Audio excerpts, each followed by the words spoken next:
Hello viewers, welcome to our channel. నేను మీ చరణ్ పరిమి. బాలకృష్ణ గారు తన 50 సంవత్సరాల సినీ జీవితానికి సంబంధించి గోల్డెన్ జూబ్లీ ఉత్సవాన్ని అయితే జరుపుకోబోతున్నారు. అది పెద్ద స్థాయిలో అయితే జరుగుతూ ఉంది. ఇండస్ట్రీలోని అనేక మంది ప్రముఖులను పిలిచారు. అయితే ఇందులో ఒక వ్యక్తిని మాత్రం పిలవలేదు. సో ఇప్పుడు ఆయనకి అవమానం జరిగిందా అని వార్తలు వస్తున్నాయి. ఆ వ్యక్తి ఎవరయ్యా అంటే ఎన్టీఆర్ గారు.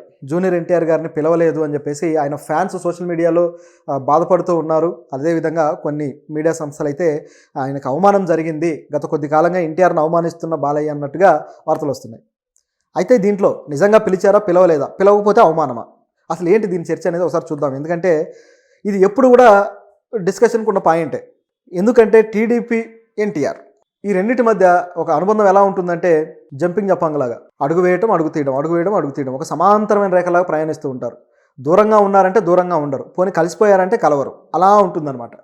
సో అటువంటి ప్రయాణము. అలాగే వాళ్ళకు ఇంటర్నల్గా కూడా అనేక విషయాల్లో కొన్ని వివాదాలు ఉన్నాయి, అది ఇదని చెప్పేసి చాలా పత్రికల్లో మనకు వార్తలు వస్తున్నాయి. వీళ్ళ గురించి అంటే ఈ కాన్ఫ్లిక్ట్స్ గురించి తెలియని తెలుగు వాళ్ళు ఎవరో ఉండరు. కానీ కాకపోతే ఇందులో చర్చ ఏంటంటే జూనియర్ ఎన్టీఆర్ ఇప్పుడు జాతీయ స్థాయి నటుడిగా కూడా గొప్ప పేరైతే తెచ్చుకున్నాడు.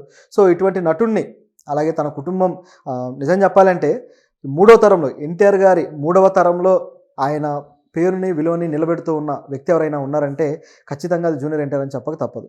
మరి బాలయ్య ఏమైపోతారని కూడా కొంతమంది అనొచ్చు. కానీ తరాల ప్రకారం చూసుకుంటే బాలయ్య గారు ఎప్పుడో ఎన్టీఆర్ గారి వారసత్వాన్ని పుణికిపుచ్చుకొని అద్భుతంగా చేసి ఆయన పేరు నిలబెట్టారు.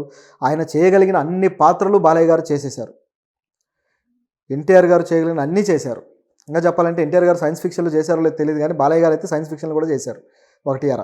సో ఈ విధంగా ఎన్టీఆర్ గారి పేరుని నిలబెట్టిన ఆయన వారసుడిగా 50 సంవత్సరాల సినీ జీవితాన్ని ముగించుకొని ఇప్పుడు విజయవంతంగా దాన్ని సెలబ్రేట్ చేసుకుంటూ ఉన్నారు. ఇప్పుడు కూడా ఒక హ్యూజ్ మాస్టర్ ఎవరయ్యా అంటే ఆ లిస్ట్లో ఉన్న అతి కొద్ది మందిలో బాలయ్య గారు కూడా ఒకరు. మిగతా హీరోల కన్నా చాలా టెక్నికల్ వాల్యూస్ తోటి చాలా రకరకాల విన్యాసాలు ఉంటే తప్ప అది నడవదు. కానీ బాలయ్య గారి సినిమాలకు అలా ఉండదు. ఆయన సింగిల్ హ్యాండెడ్గా మంచి కంటెంట్, మంచి డైలాగులు పడాలి, కానీ సింగిల్ హ్యాండెడ్గా లాక్కెళ్ళే కెపాసిటీ ఉన్న హీరో. అటువంటి బాలయ్య గారు అద్భుతంగా ఇప్పుడు అయితే చేసుకోబోతున్నారు. అలాగే ఆయన భవిష్యత్తు సినిమా కూడా కొన్ని, ఇప్పుడు ఆదిత్య సినిమాను కూడా ఆయన ఒక ల్యాండ్ మార్క్ సినిమాగా తీసుకురావాలి, ఆ సెకండ్ పార్ట్ సినిమా అని చెప్పేసి ఆయన ఆలోచిస్తూ ఉన్నాడు. దాంతోపాటు బోయపాటితోటి మళ్ళీ కొత్తగా ఓ ప్రాజెక్ట్ అయితే స్టార్ట్ అయిపోయింది. అలాగే బాబీతోటి ఇప్పుడు నడుస్తూ ఉంది కూడా. వాల్తేరు వీరయ్య సినిమా డైరెక్టర్ బాబీతోటి ఇప్పుడు కొత్తగా మరో సినిమా కూడా నడుస్తుంది. సో ఈ విధంగా మంచి ప్రాజెక్టులు అయితే బాలయ్య గారికి ఉన్నాయి వరుస పెట్టి చూస్తే. అయితే ఇప్పుడు బాలయ్య గారి పర్సనల్ లైఫ్కి సంబంధించి చూస్తే ఆయన ఆల్రెడీ ఎమ్మెల్యేగా ఉన్నారు. అయితే మంత్రి పదవి ఈసారైనా వస్తుందేమో అనుకుంటే ఆయనకు మంత్రి పదవి రాలేదు. ఆ విషయంలో కొంత ఆయన కొద్దిగా మనసు నొచ్చుకున్నారు చంద్రబాబు గారి మీద అని వార్తలు కూడా వచ్చాయి. కానీ బయట అయితే అలాంటివి ఏమి కనపడలేదు. బహుశా బాలయ్య గారు ఈ మంత్రి పదవులు కూడా పెద్దగా పట్టించుకునే టైపు కూడా కాదు. ఆయనకు తను అనుకున్నవి చేసుకుంటూ పోయే టైపు. సినిమాలకు మళ్ళీ మంత్రి అయితే సినిమాలకు టైం కేటాయించలేని ఇబ్బంది కూడా రావచ్చు అనే ఆలోచన కూడా ఉందేమో. కానీ మొత్తానికైతే బయట ఆ అసంతృప్తి ఆయన ఎప్పుడు చూపించిన దాఖలాలు అయితే లేవు. సో ఇది ఇక్కడ ఉన్న పరిస్థితి. అయితే ఇక పర్సనల్గా ఎన్టీఆర్ గారికి బాలయ్య గారికి సంబంధించిన గ్యాప్ అయితే చాలా రోజులుగా అది అలా పెరుగుతూ వెళ్తూ ఉంది అని చెప్పేసి అనిపిస్తూ ఉంది. ఎందుకంటే కొన్ని సందర్భాల్లో జూనియర్ ఎన్టీఆర్ని మొదటి దశలో దూరం పెట్టిన మాట వాస్తవం, కుటుంబం అంతా. ఆ తర్వాత మళ్ళీ ఆయన కొద్దిగా సక్సెస్ అయిన తర్వాత ఆయన మళ్ళీ దగ్గరికి చేర్చుకోవడం, కుటుంబం అంతా అందరూ కలిసి ఉండటం, ఇదంతా జరిగింది. ఆ తర్వాత మళ్ళీ కొద్ది కాలంగా ఆ గ్యాప్ అయితే పెరుగుతూ వస్తుంది. ఎప్పుడైతే ఆ బాలయ్య గారు ఇట్లా రాజకీయాల్లో అడుగు పెట్టారో అప్పటి నుంచి కూడా ఈ గ్యాప్ అనేది కొంచెం కొంచెం పెరుగుతూ వెళ్ళింది. ఎందుకంటే జూనియర్ ఎన్టీఆర్ టీడీపీకి గతంలో ప్రచారం చేశారు. అయితే ఆయన ప్రచారం చేసినప్పుడు టీడీపీ ఓడిపోవడంతో ఆ మైలేజ్ అనేది పూర్తి స్థాయిలో జూనియర్ ఎన్టీఆర్కి అందలేదు. అయితే ఆ తర్వాత ఆయన యాక్సిడెంట్కి గురవడాలు, ఆ తర్వాత టీడీపీ కూడా జూనియర్ ఎన్టీఆర్ని దూరం పెట్టడాలు, ఇలాంటివన్నీ జరిగాయి. సో ఈ రాజకీయ సమీకరణాలన్నీ గుర్తించిన జూనియర్ ఎన్టీఆర్ దూరంగా ఉంటూ వచ్చారు. అయితే పార్టీకి దూరంగా ఉన్నాడు, కానీ కుటుంబానికి ఎప్పుడు దూరంగా లేరు. ఆయన కుటుంబానికి ఎప్పుడు దగ్గరగానే ఉన్నారు. ఎన్టీఆర్ శత జయంతి అప్పుడు కూడా వాళ్ళు అన్నదమ్ములు ఇద్దరూ కలిసి ఆయనకి అంజలి ఘటించడం కావచ్చు, ఇవన్నీ జరిగాయి. అయితే దీంట్లో ఒక విషయం అయితే ఆ టైంలో ఒక చిన్నపాటి వివాదం అయితే చెలరేగింది.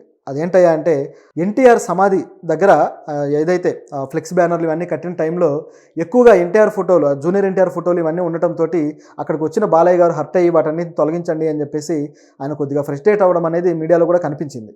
సో దాంతో జూనియర్ ఎన్టీఆర్ ఫ్యాన్స్ కూడా బాధపడ్డారు. మొత్తానికి వీళ్ళ మధ్య ఇంటర్నల్గా కాదు బహిరంగంగా కూడా ఈ వివాదం అనేది కనిపిస్తూ ఉంది అనేది అక్కడ ఒక ప్రూఫ్ అయితే కనిపించింది. దీని తర్వాత కూడా బాలయ్య గారు ఈ ముఖ్యంగా పెద్ద ఉత్సవం అయితే చేశారు, శత జయంతి ఉత్సవం చేశారు. ఆ ఉత్సవంలో కూడా జూనియర్ ఎన్టీఆర్ గారు పాల్గొనలేదు. టీడీపీ తరఫు నుంచి భారీ స్థాయిలో చేశారు. రజనీకాంత్ గారు కూడా వచ్చారు, అలాగే రామ్ చరణ్ గారు కూడా వెళ్ళారు. కానీ జూనియర్ ఎన్టీఆర్ మాత్రం కనపడలేదు దాంట్లో. సో ఇది కూడా కాస్త వివాదమైంది. పిలిస్తే వెళ్ళుండేవారు కదా. ఎందుకంటే ప్రతిసారి కూడా మొదటి నుంచి కూడా తాతగారి పేరు చెప్పుకొని అలాగే ఆయన మీద ఉన్న ప్రేమను ఎప్పటికప్పుడు చాటుకుంటూ వచ్చిన వ్యక్తి. కాబట్టి పిలిస్తే వెళ్లకుండా ఏమి ఉండరు అనేది ఇక్కడ ఉన్న వాదన. సరే అది కూడా కాదనుకుంటే ఆ తరువాత కూడా ప్రభుత్వం వచ్చిన తర్వాత చంద్రబాబు గారికి కంగ్రాట్స్ చెప్పిన వాళ్ళలో జనరల్‌గా ఏదో ట్విట్టర్‌లో పెట్టారు గానీ జూనియర్ ఎన్టీఆర్ అంతకు మించి ముందడుగైతే వేయలేదు. అంటే పార్టీకి సంబంధించి ఆయన ఏదో ఎక్కువగా పార్టీని ఓన్ చేసుకునే ప్రయత్నం అందులో కూడా చేయలేదు. సో దాంతోటి గ్యాప్ నిజమే. అంటే రెండు వైపుల నుంచి అది కనిపిస్తుందనే వాదన అయితే వచ్చింది. ఈ సంఘటన తరువాత ఇప్పుడు గమనించి చూస్తే బాలయ్య గారు ఈ సిల్వర్ ఏదైతే ఈ గోల్డెన్ జూబ్లీ ఈవెంట్ ఉందో దీనికి కూడా జూనియర్ ఎన్టీఆర్‌ని పిలవలేదట. ఆయనకు ఆహ్వానం వెళ్ళలేదు కాబట్టి ఆయన వెళ్ళట్లేదు అనేది ఇప్పుడున్న వార్త. బాలయ్య గారు తాతమ్మ కళ అనుకుంటా ఆయన సినిమా. అప్పటి నుంచి మొదలెడితే చాలా టీనేజ్‌లో ఆయన మొదలుపెట్టారు. సో మొదలుపెట్టి ఇప్పటికీ అనేక సినిమాలు చేసేసారు. 100 సినిమాలు కంప్లీట్ అయింది ఆయనకి. ఇప్పుడు ఎందుకంటే వాళ్ళ అన్న కూడా హరికృష్ణ గారు కూడా చనిపోయిన తర్వాత వీళ్ళతోటి అనుబంధం ఇంకేమైనా పెరుగుతుందేమో అని అనుకున్న టైంలో ఉన్నది ఇంకాస్త డ్యామేజ్ అయిపోయింది. అంటే వాళ్ళ మధ్యలో ఉన్న ఏదైతే రక్త సంబంధం లింక్ ఉందో ఆ లింకే పోయినట్టు అయిందనమాట.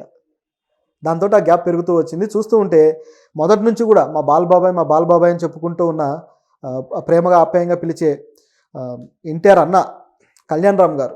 సో కళ్యాణ్ రామ్ గారు మొదటి నుంచి కూడా కుటుంబంలో అందరితో బాగుండే వ్యక్తి. ఎన్టీఆర్ బ్యానర్ పెట్టి మరీ ఆయన సినిమాలు తీశారు. సో బాలయ్యతో అంత బాగుండే వ్యక్తి ఈ మధ్య కాలంలో ఆయన కూడా గ్యాప్ మెయింటైన్ చేస్తూ వచ్చారు.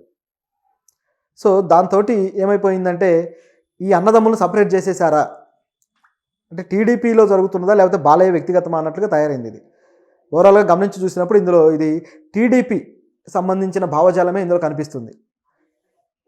ఎందుకంటే రాజకీయాలు అనేసరికి తన మన ఏమీ ఉండదు. సో ఎవరికి వారు యమునా తీరే అన్నట్లు తయారవుతుంది. ఇప్పుడు ఆ కుటుంబంలోనే ఒక్కొక్క పార్టీలో ఉన్నది కూడా మనం చూసాం.